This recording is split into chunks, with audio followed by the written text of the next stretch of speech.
Hey, welcome back to our channel. In this video I want to show you how to see watch history on X.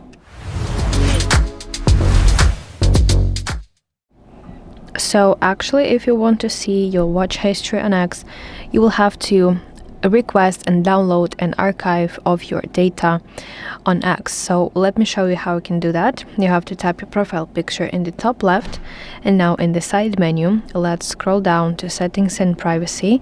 Now as you can see, your settings are divided into different sections. You want to tap on section your account at the top, and now let's select option download an archive of your data.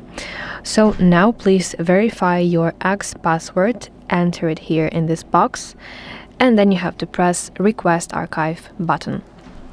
After it, X will prepare a large file for you, and you will receive an email or in-app notification when your archive will be ready to download.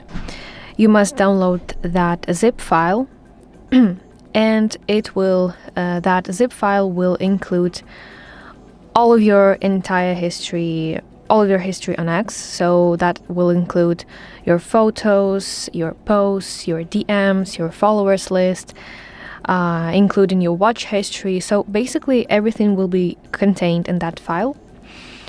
So the best option for you, of course, if you want to see your watch history, will be to download your archive data. So that's it. Thank you for watching. If you found this video helpful, please like it and subscribe to our channel to see more content like this.